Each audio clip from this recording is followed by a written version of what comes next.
بسم الله الرحمن الرحیم الدرس الخامس مفعول له پچھلے سبق میں ہم نے مفعول مطلق کے بارے میں پڑھا تھا۔ مفعول له ایک ایسا اس میں منصوب ہے جو فعل کے وقوع کا سبب اور علت بتاتا ہے۔ بات سمجھ رہے ہیں؟ جیسے کہ جی فعل سر۔ کس کی وجہ سے واقع ہوا ہے، ٹھیک ہے؟ سافر محمود طلبا للعلم، کہ محمود نے سفر کیا علم حاصل کرنے کے لیے، یا علم طلب کرنے کے لیے، طلب علم کے لیے سفر کیا اس نے۔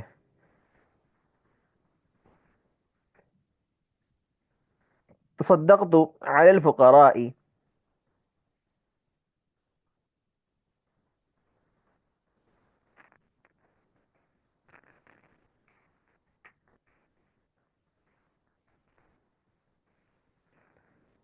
املأ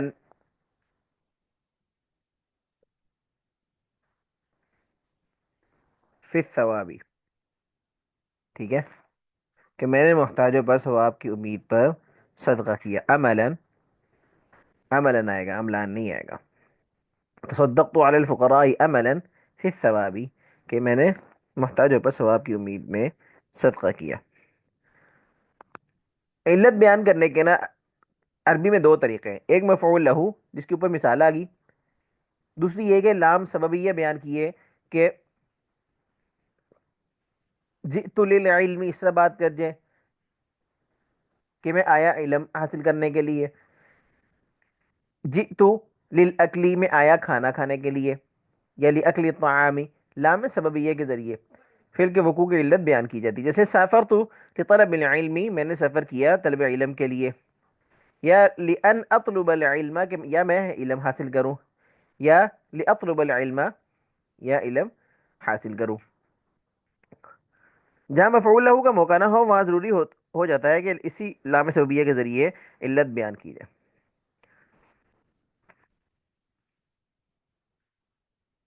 اب مفعول له کیا چیز ہوتی ہے؟ مفعول له اس میں مصدر ہوتا ہے اور منصوب ہوتا ہے، ٹھیک ہے؟ کسی اسم کو مفعول له بنانے کے لیے حسب ذیل امور کا لحاظ کیا جانا ضروری ہے۔ بات سمجھ آ رہی ہے؟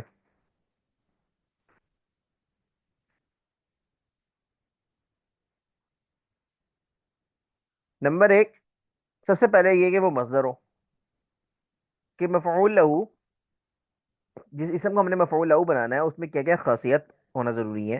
سب سے پہلے کہ وہ مصدر ہو۔ نمبر دو، دوسرے یہ کہ وہ علت ہی بیان کرنے کے لیے لایا گیا ہو۔ تیسرے یہ کہ فعل اور اس کے مصدر کے حدث کا زمانہ ایک ہو، ٹھیک ہے؟ چوتھے یہ کہ فعل اور اس مصدر کا فاعل ایک ہو۔ یہ چاروں شرطیں بیک وقت پائی جائیں گی تو مفعول له ہوگا، اور اگر ان چاروں شرطوں میں سے کوئی ایک بھی مفقود ہو جائے تو وہ اسے مفعول له نہیں بن سکتا۔ ایسی صورت میں لام سبب یہی علت بیان کرنے کے لیے لایا جاتا ہے۔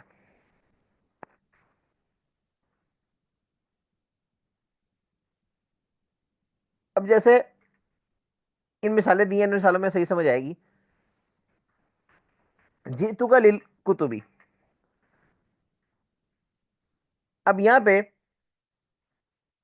میں یہاں کتب کے لیے آیا ہوں، کتب حاصل کرنے کے لیے آیا۔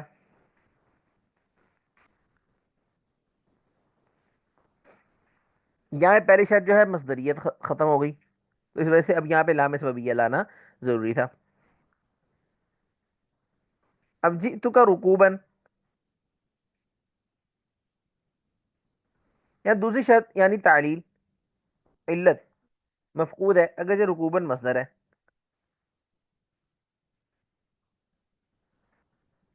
تو یہاں پہ یہ حال بن جائے گا۔ جئتک للسفر غدا، یہاں تیسری شرط اتحاد زمانہ مفقود ہے اگرچہ مصدری پائی جا رہی ہے، علت ہی پائی جا رہی ہے۔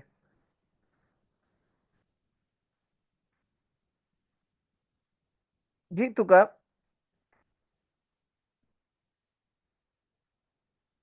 لامرک ایایا،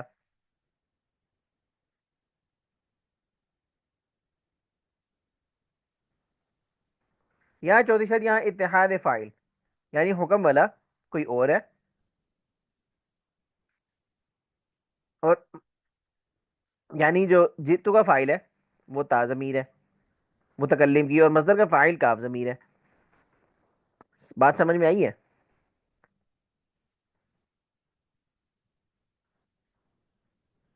جی جی سر. کہ چار شرطوں کا بیک وقت پایا جانا ضروری ہے.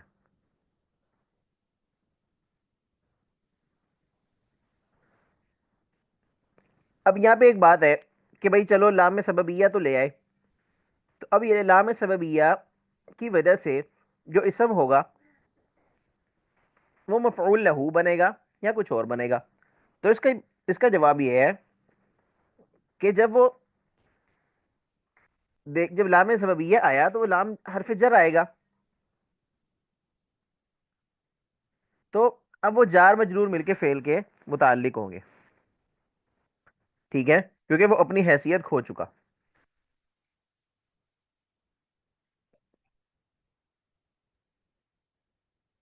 بات سمجھ میں آ رہی ہے؟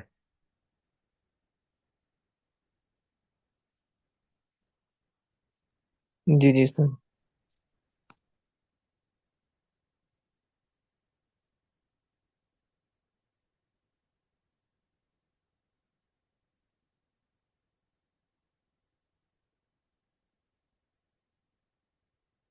تمرین نمبر 31 ہے، اس کو دیکھتے ہیں.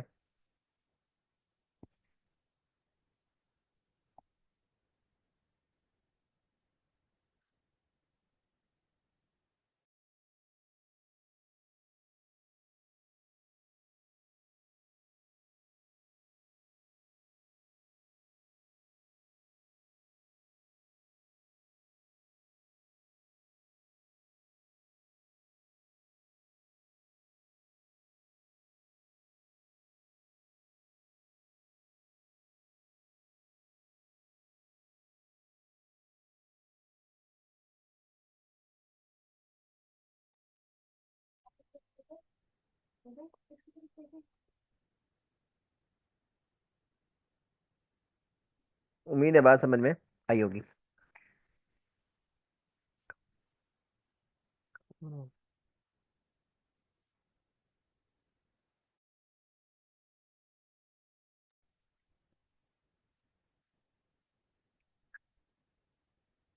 اذا اتت من صديقك زلة فتجاوز عن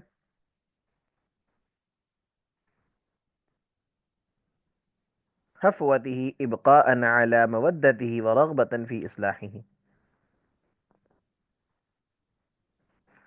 جب تیرے ساتھی سے کوئی خطا سرزد ہو جائے تو اس کی دوستی باقی رکھنے کے لیے اس کی اصلاح کی طرف توجہ میں اس کی لفظ سے درگزر کر.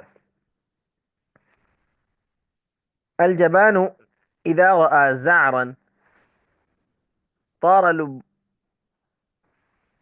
طار لبه فزعا وجبت نفسه هلعا وكاد يهلك جزعا. بزدل آدمی جب کوئی ڈر یا خوف کی بات دیکھتا ہے، طار لبه فزعا تو اس کی عقل گھبراہٹ کی وجہ سے پرواز کر جاتی ہے. وجبت نفسه هلعا پریشان ہو کر گر پڑتا ہے. وکاد یہلک جزعا وہ صبری میں مرنے کو آتا ہے. لا تؤخر عمل اليوم الى غد اعتمادا على نفسك وثقة بقدرتك واتكالا على صحتك. آج یہ کام کل پہ مت ڈال، اعتمادا على نفسك اپنی ذات پر اعتماد کرتے ہوئے، وثقة بقدرتك اور طاقت پر اطمینان رکھتے ہوئے، واتکالا على صحتك اور صحت پر یقین کرتے ہوئے. لا تبذر مالك ولا تعبث به عبثا مجاورة للأغنياء في ملابسهم الأنيقة وقصورهم رهم الشامخة. مت فضول خرچ اپنے مال کو، اور نہ ہی بے فائدہ خرچ کر مالدار لوگوں کی برابری کرنے کے لیے. فی ملابسهم الانیقتی ان کے صاف لباسوں، وقصورہم الشامخۃ ان کے اونچے محلات دیکھ کر. ومن الناس من يوغل في نفقات العرس والزینت حبا فی الظہور الکاذب، اور لوگوں میں سے بعض حد سے بڑھ جاتے ہیں جھوٹی نمود و نمائش کے لیے شادی بیاہ زیب و زینت کے تصرفات میں. وذلك قد أدى بكثير من البيوت العامرة إلى الخراب، اور اس ناپسندیدہ رسم نے بہت سے ہنستے بستے گھروں کو اجاڑنے تک پہنچا دیا ہے.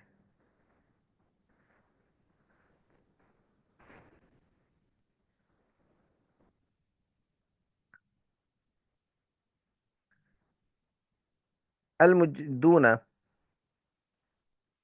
تمنحهم الحکومات، محنت کرنے والوں کو حکومتیں ان کے کمال محنت کے اعتراف کے طور پر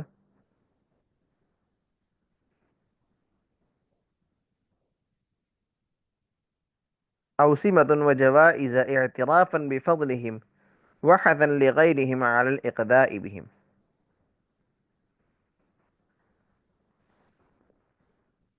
محنت کرنے والوں کو حکومت عنایت کرتی ہے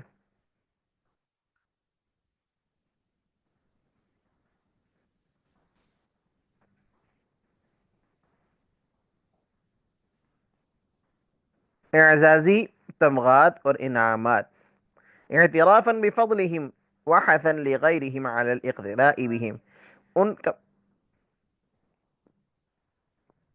ان کمال محنت کے اعتراف کے طور پر دوسروں کو ان کے نقش قدم پر چلنے کی ترغیب دینے کے لیے. لا بد للناجحين من طلبة أن يكافئوا بالجوائز تشجيعا لهم ولو تشويقا للآخرين.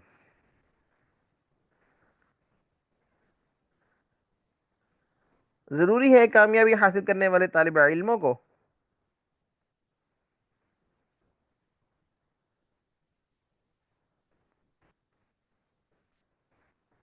انعامات کے ساتھ نیک بدلہ دیا جائے، ان کا حوصلہ بڑھانے اور دوسروں کو شوق دلانے کے لیے.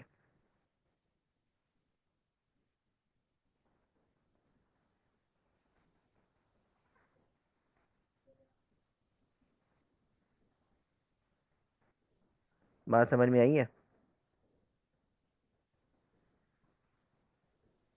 جی سر.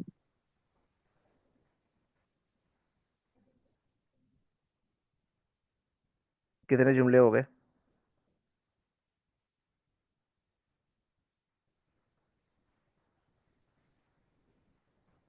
7 ہو گئے.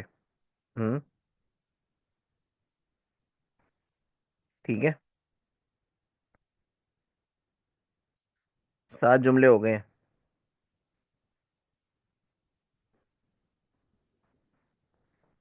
بات سمجھ آ رہی ہے؟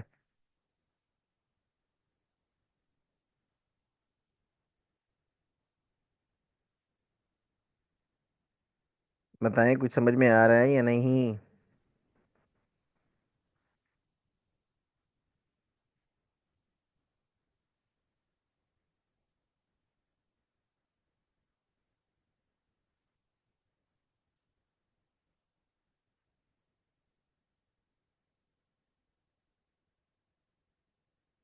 بتائیں، کیا بات ہے؟ آپ کا نیٹ سلو لگ رہا ہے مجھے.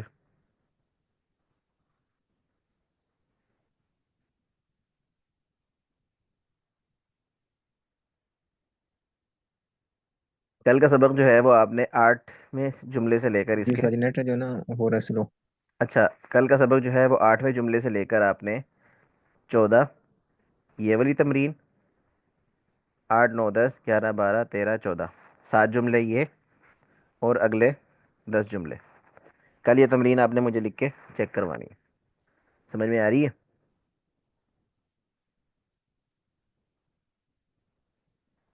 پہلے آپ لکھ کے چیک کروائیں گے، انشاءاللہ ہم آگے پڑھیں گے.